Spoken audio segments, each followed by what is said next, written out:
दोस्तों नमस्कार, आदाब, सत श्री अकाल। उर्मिलेश संवाद के इस कार्यक्रम में आपका बहुत बहुत स्वागत है। मैं हूं उर्मिलेश। कई बार ऐसा लगता है कि इस देश में जब कभी भारत की इज्जत की बात की जाती है, देश की शान की बात की जाती है, उसके वैभव की बात की जाती है, उसके गौरव की बात की जाती है, तो यहाँ की जनता के वैभव और उसके शान की बात उसमें नहीं शामिल होती है। केवल बड़े अमीर लोग, हुक्मरान, सत्ता पर बैठे लोग, थैलीशाह, अरबपति, खरबपति, उन लोगों की शान की बात होती है।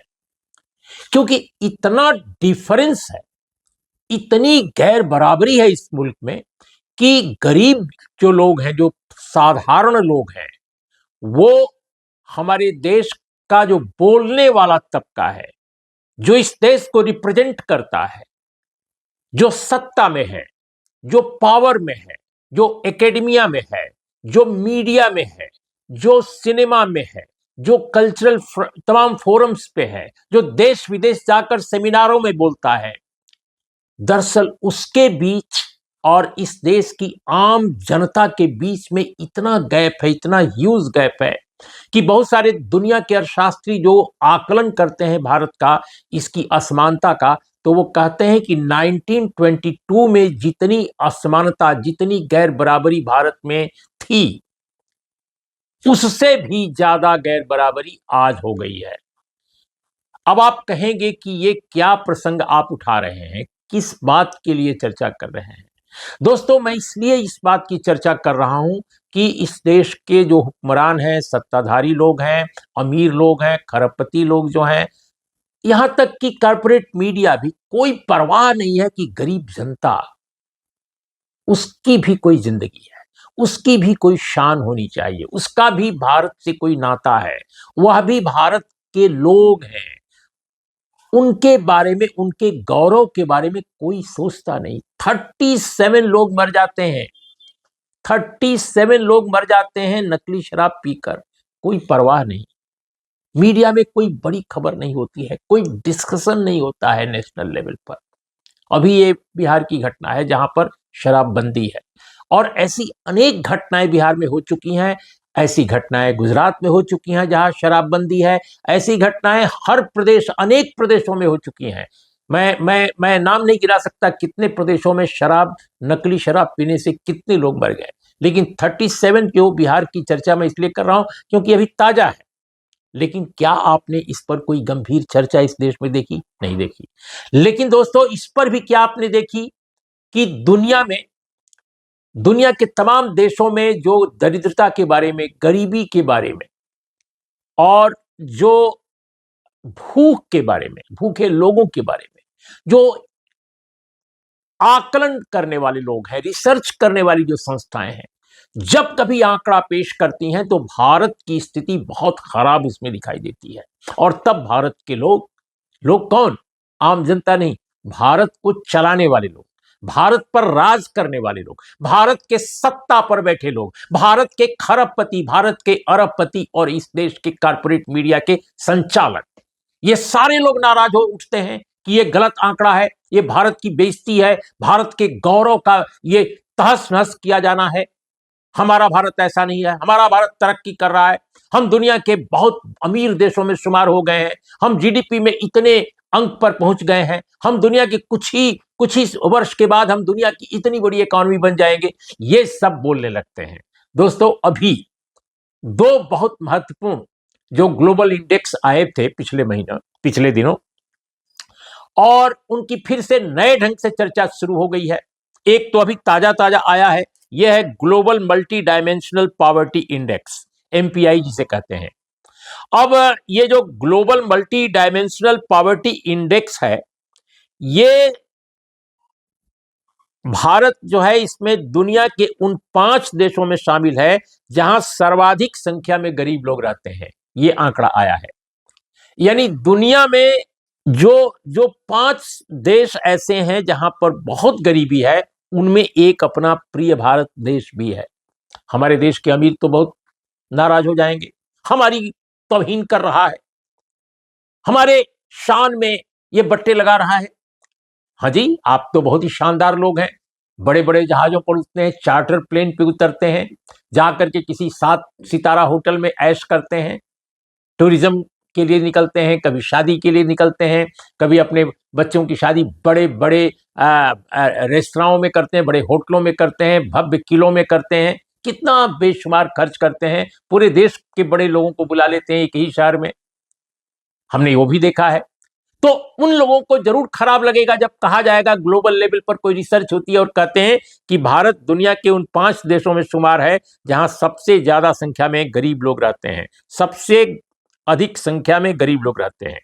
दोस्तों, ये पिछले गुरुवार को रिलीज हुआ है, बिल्कुल ताजा तरीन है ये आंकड़ा, और इसको भारत सरकार इसलिए रिफ्यूट नहीं कर सकती, और आंकड़ों पर भारत सरकार बहुत नाराज हो जाती है, डिफरेंट मिनिस्ट्रीज नाराज हो जाती हैं, हमारे देश के बड़े बड़े योजनाकार नीतिकार नाराज हो जाते हैं, लेकिन ये मामला इसलिए गंभीर है क्योंकि ये यूनाइटेड नेशन की एक ऑर्गेनाइजेशन का ये सर्वे है, ये उनका इंडेक्स है, ये यूएनडीपी ने लाया है, भारत जो संयुक्त राष्ट्र संघ के की एक संस्था है। तो यूएनडीपी द्वारा ये जो लाया गया है, इसमें Oxford poverty and human development initiative की सहभागिता है, बहुत ही क्रेडिबल ऑर्गेनाइजेशन है, बहुत ही प्रामाणिक विश्वसनीय लोग उसमें हैं।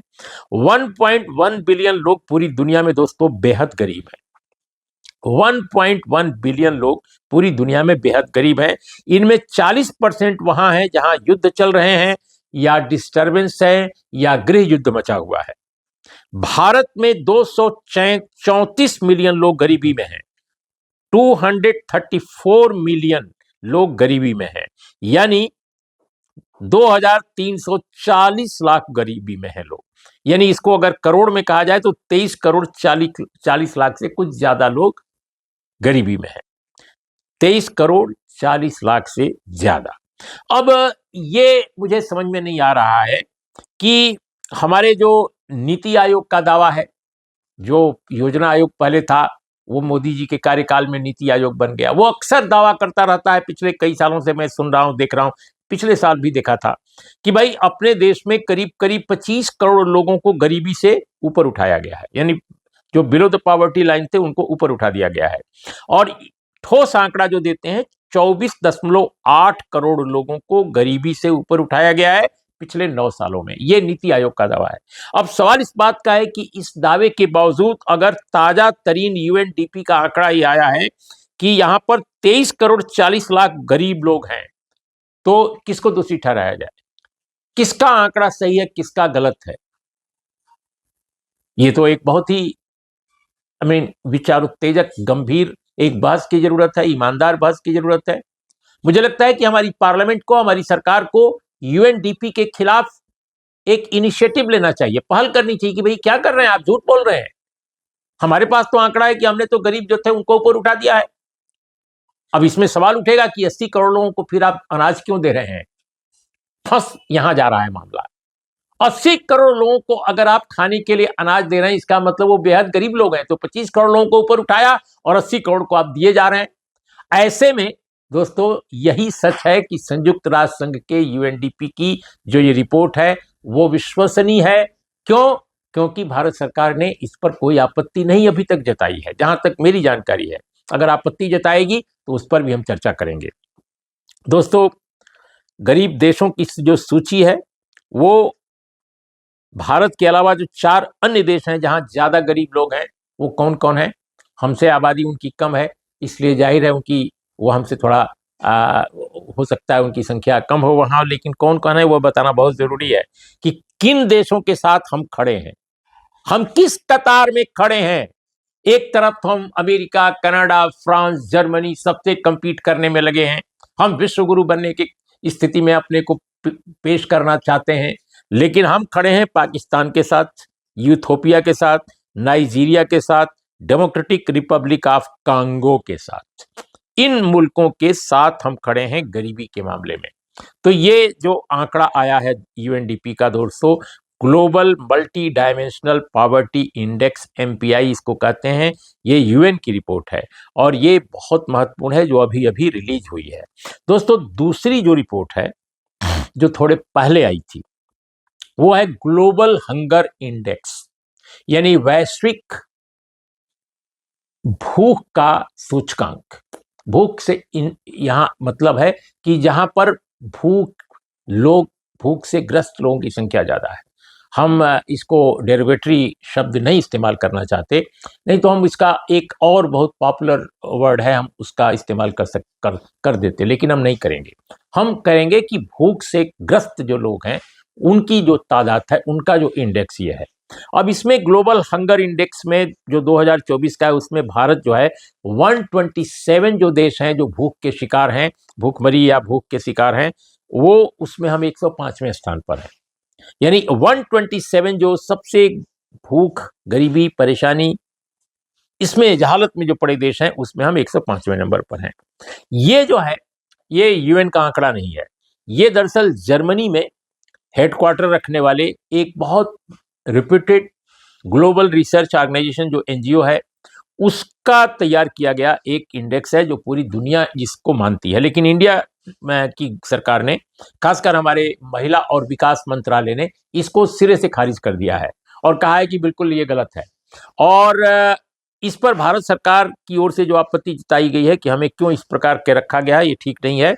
दरअसल पाकिस्तान दरअसल हमसे पीछे थोड़ा है, तो हम थोड़ा अपने को बहादुर कह सकते हैं कि हम थोड़ा बेहतर हैं। पाकिस्तान की तरह हम भुक्खड़ नहीं है, उतने भूखग्रस्त लोगों की सूची में हम थोड़ा पाकिस्तान से ऊपर हैं। 109वें पोजीशन पर वो है, हम 105वें पर हैं। लेकिन दोस्तों, और जो हमारे पड़ोसी हैं, बहुत ही गरीब माने जाने वाले, वो हमसे बेहतर स्थिति में है। नेपाल 68वें पोजीशन पर है, श्रीलंका 56वें पोजीशन पर है और बांग्लादेश 84वें पोजीशन पर है। तो इनकी स्थिति हमारे मुकाबले बेहतर है हंगर इंडेक्स में। दोस्तों, इसमें भारत सरकार की जो आपत्ति है, उस पर जो सीनियर पॉलिसी एडवाइजर हैं मिस मिरियम, उन्होंने पिछले दिनों इस पर कहा कि भारत सरकार को आपत्ति नहीं करनी चाहिए। हमने हमारे संगठन ने बहुत रिसर्च के बाद इस आंकड़े को सामने लाया है, और ये आंकड़ा इसलिए है कि देश अपनी परेशानियों को, अपनी कमियों को कैसे करेक्ट करें, कैसे उनको, अपनी समस्याओं को भी माने चुनौतियों को कैसे उनका सामना करें, कैसे बेहतर अपने को बनाएं। इसलिए नहीं लाया गया है कि हम किसी की बेइज्जती करना चाहते हैं, बिल्कुल नहीं। उनका कहना था कि भारत को इसको उसी स्पिरिट में लेना चाहिए कि कैसे वो अपने यहाँ भूख से ग्रस्त लोगों की संख्या कैसे कम करे, और दुनिया के कई देश इसी प्रकार ले रहे हैं, भारत को भी ऐसे ही लेना चाहिए। ये मिरियम ने कहा, जो इसकी सीनियर पॉलिसी एडवाइजर है। तो मुझे लगता है कि भारत सरकार को वाकई इस रिसर्चर ने जो बात कही है, जो उनकी एडवाइजर हैं, वो उसको गंभीरतापूर्वक लेना चाहिए। हम कहें कि नहीं साहब, हमारे पास तो ये आंकड़ा नहीं है, तो आप बताइए कि आपके यहाँ कितने भूखग्रस्त लोग हैं, कितने परेशान लोग हैं, आप इसका भी आप आंकड़ा निकालिए। आप तो जनगणना ही नहीं कराना चाहते, इतने सालों से जनगणना रुकी हुई है, और आप कहाँ से ये इंडेक्स निकालेंगे? आप जातियों की गणना नहीं करना चाहते, क्योंकि आपको लगता है कि इससे जातिवाद फैल जाएगा, मानो कि जातिवाद आपके यहाँ कम हो। अरे, ब्यूरोक्रेसी से लेकर मीडिया तक हर जगह तो एक ही तरह की जातियों के लोग भरे पड़े हैं, 90% से ऊपर भी। तो किस जातिवाद की बात आप करते हैं कि जातिवार जनगणना हो जाएगी तो सब गड़बड़ हो जाएगा? तो गणना कराइए, इंडेक्स निकालिए अपना, और तब चुनौती दूसरों को दीजिए। तो आज दोस्तों, मैं यही करना चाहता था। बहुत दुखद स्थिति है, और सचमुच जो अपने देश के अमीर ज्यादा लोग हैं, जो बड़े लोग हैं, उनको लगता है कि ये देश उनका है, गरीबों का नहीं है। इसीलिए जब कभी ये बातें वैश्विक मंचों पर सामने आती है, तो अपना अपमान समझते हैं। आप अपनी गरीबी दूर नहीं करेंगे, असमानता दूर नहीं करेंगे, अपना फुहड़पन दूर नहीं करेंगे, अपनी गंदगी दूर नहीं करेंगे, लेकिन आप चाहेंगे कि आपकी आलोचना न की जाए। ये मुल्क गरीबों का भी है, और गरीबों की स्थिति पर अगर कमेंट आता है तो आपको एक्सेप्ट करना पड़ेगा। तो दोस्तों, आज इतना ही। नमस्कार, आदाब, सत श्री अकाल। और दोस्तों, चलते चलते आपसे फिर रिक्वेस्ट मैं कर रहा हूं कि हमारा चैनल अपेक्षाकृत नया है, हमें जरूर, अगर आप देखते हैं तो हमें सब्सक्राइब कीजिए, और सब्सक्रिप्शन लेने के अलावा आप अपने दोस्तों से भी कहें कि वो हमारे चैनल को देखें, शेयर करें, सब्सक्राइब करें। तो फिर आपको एक बार नमस्कार, आदाब, सत श्री अकाल।